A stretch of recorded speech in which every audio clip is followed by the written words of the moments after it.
Тайная спецоперация западных войск по отражению нападения на Киев. Зеленскому по-прежнему запрещено говорить с Путиным, а Москва сделала граждан Узбекистана и Таджикистана своими узниками. В эфире «Нехта» самые важные и интересные новости к этому часу.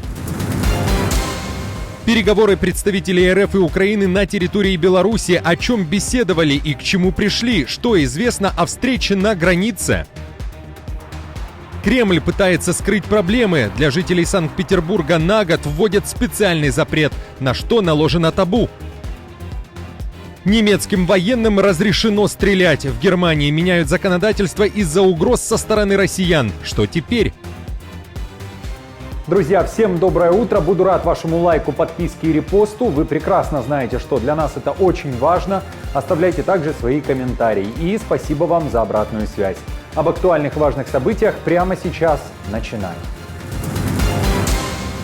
Украина не отменила свой запрет на проведение переговоров с Путиным. Решение Совета национальной безопасности Украины, которое лично подписал Зеленский еще в 2022 году, по сей день действует. Эту информацию подтвердил министр иностранных дел Украины Андрей Сибига. То есть Зеленский, согласно этому официальному табу, не может сесть за стол переговоров с представителем РФ. Сибига также уточняет, что сейчас все ждут, когда Трамп уже официально займет свое место в Белом доме. После этого начнутся встречи и визиты. Представителей США, в том числе и избранного президента, ждут в Киеве. Но приедет ли Трамп в украинскую столицу, пока не ясно. В МИД Украины также не ответили на вопрос, когда именно в Киев приедет представитель Трампа, который занимается вопросом завершения войны, Кит Келлог. Но у Зеленского надеются, что исход войны будет основываться на тех правилах, которые прописала Украина. Переговоры, которые мы будем вести с администрацией Трампа, если брать в широком смысле, связаны с нашей формулой мира, соответствуют нашей формуле мира. Но чтобы говорить об этом более подробно, давайте дождемся официальных контактов. Напомню, что Путин и Лавров с 2023 года заявляют, что РФ якобы готова к переговорам, а вот Зеленский их не хочет. А если он и готов к ним, то Кремль требовал, чтобы украинский президент публично отменил запрет на проведение таких разговоров. А что вы думаете о диалоге между РФ и Украиной? Кто должен представлять страны и кто будет это делать? Нужны ли переговоры? Пишите в комментариях. Тем временем представители команды Трампа признали, что быстро завершить войну, а именно за 24 часа, просто невозможно. На это уйдут как минимум месяцы. До сих пор попытки команды Трампа положить конец войне происходят с перебоями, что подчеркивает, насколько предвыборные обещания могут противоречить реальности сложных дипломатических переговоров. Кремль завел на территорию Украины более 600 тысяч своих военных. Такие данные озвучил Зеленский во время своего визита в Польшу. О количестве оккупантов упомянул тогда, когда отвечал на вопрос о возможности размещения западных войск на территории Украины после прекращения огня. Вновь заявил, Киев не против, но есть условия. Як би там не було, і навіть після війни, ми повинні розуміти, з ким ми маємо справу. Ви знаєте, сьогодні 600 тисяч трішки плюс російського контингенту на території нашої держави. Так? Може трішки мінус, в залежності, як сьогодні наші хлопці попрацювали. Що стосується української армії, сьогодні вона 880 тисяч. Але ми повинні 880 тисяч захищати всю територію. Російські війська зосереджені в деяких напрямках. І тому там в деяких напрямках у них є кількісна перевага. І коли закінчиться війна, безумовно, ми маємо розуміти, що таке контингент інших країн. Ми ще раз підтримуємо цю ідею, ініціативу, але ми повинні розуміти, скільки це. І друге, ми повинні розуміти, яка буде армія України, яка сьогодні реально захищає не тільки Україну. Бо це дуже велика армія. Тайная спецоперация западных войск для возможного развертывания в Украине. Французские военные целую неделю готовились к возможному нападению РФ с территории Беларуси на Киев. Об этом пишет французское издание, которое занимается освещением вопросов разведки, безопасности, обороны и стратегической политики. По данным Intelligence Online, солдаты Парижа прошли спецподготовку под грифом «Секретно» осенью 2024 года. Это произошло еще до разговора между президентом Франции Эммануэлем Макроном и премьером Великобритании Киром Стармером о возможности присутствия европейских войск в Украине. Авторы издания уточняют, что учения назывались «Персей» и основывались на анализе опыта украинских маневров, которые помогли в 2022 году сдержать российское вторжение.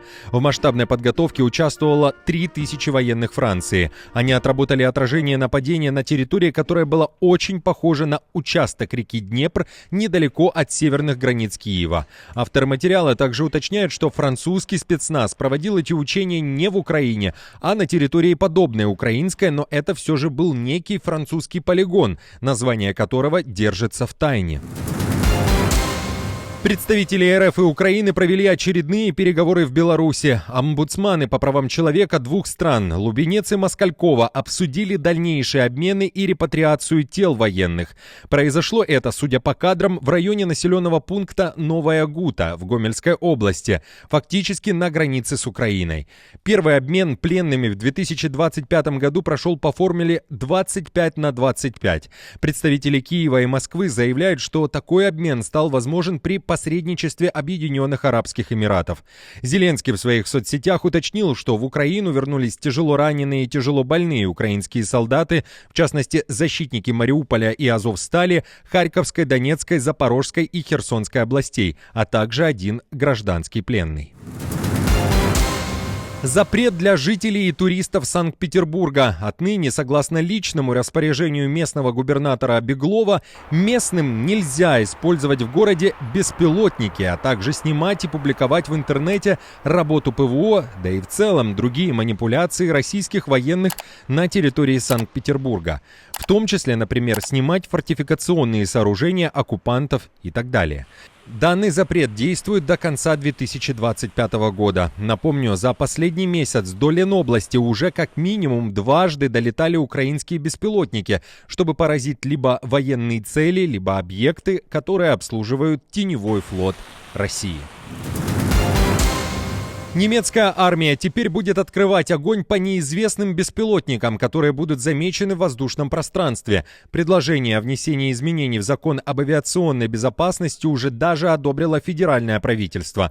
До этого военные не имели права стрелять. Им можно было только отвлекать летательные аппараты, принуждать их к посадке, угрожать применением силы или делать предупредительные выстрелы для поддержки полиции. Дроны как инструмент шпионажа и саботажа могут представлять серьезную угрозу, особенно для нашей критической инфраструктуры. Полицейские органы постоянно развивают свои возможности для обнаружения и защиты от беспилотников. Однако, особенно после начала захватнической войны Путина против Украины, мы видим, что дроны используются все чаще и чаще, что создает все больший вызов для полиции и ее современных технологий. Напомню, что за последние несколько лет в Германии фиксировали пролеты неизвестных БПЛА над стратегически важными инфраструктурными объектами страны, над воинскими частями, в том числе над военной базой США в Германии. Трудовые мигранты из Узбекистана, Таджикистана и Кыргызстана, ожидающие депортации, не имеют доступа к нормальной еде в российских тюрьмах. Издание «Радио Азатык» пишет, что граждане Центральной Азии оказались именно в тюрьмах, так как спеццентры для содержания мигрантов в РФ переполнены. Лишних мест не оказалось после того, как по России прошли массовые рейды силовиков в отношении нелегалов. Полиция устроила буквально охоту на представителей Центральной Азии в прошлом году, практически сразу после теракта в Крокус-Сити-Холле, так как главными подозреваемыми стали именно граждане Центральной Азии. Мигранты жалуются, что их содержат как настоящих преступников, не дают возможности получить от родственников даже нормальную еду.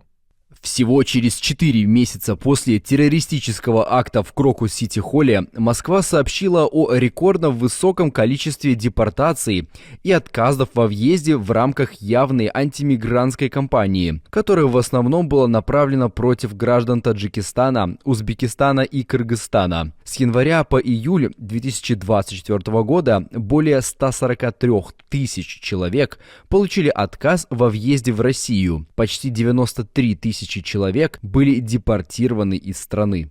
А что вы думаете о таком отношении к трудовым мигрантам в России? Поделитесь своим мнением в комментариях. В США разработали очки виртуальной реальности для мышей. С их помощью ученые теперь исследуют поведение грызунов и их мозговую деятельность. Мышиный VR-шлем может помочь исследователям раскрыть тайну, как мозг ориентируется и контролирует функцию памяти. А это, в свою очередь, может стать полезной информацией для нового представления о болезни Альцгеймера и возможных методах ее лечения. Во время опытов мыши оказываются в виртуальной реальности, где им приходится проходить целый ряд препятствий. Ученые уточняют, что грызуны проходят тесты, находясь на беговой дорожке. Когда они надевают очки, это очень захватывающе, и кажется, что их можно действительно заставить поверить, что это реальная ситуация. Например, у нас был эксперимент, в котором мы показали животному визуальный стимул в виртуальной реальности. Представьте себе темное пятно в небе, которое приближается к вам. Оно становится все больше и больше, и кажется, оно вот-вот врежется в вас. Когда мы даем этот стимул, мыши кажутся очень напуганными. Они пугаются, как только этот визуальный стимул достигает их.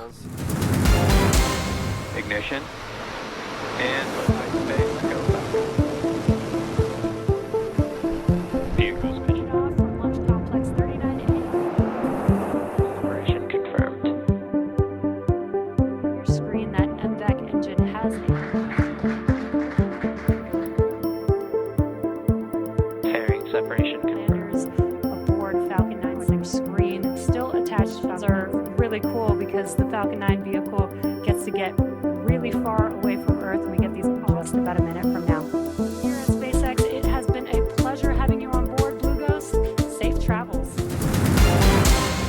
Друзья, на этом все. Не забудьте оставить свой комментарий и лайк. Мы же с командой продолжаем следить за самыми важными новостями. Оперативную информацию от Нехта ищите в телеграм-каналах или на платформе X. Спасибо вам за доверие и то, что остаетесь с нами. До новых встреч и хороших вам новостей.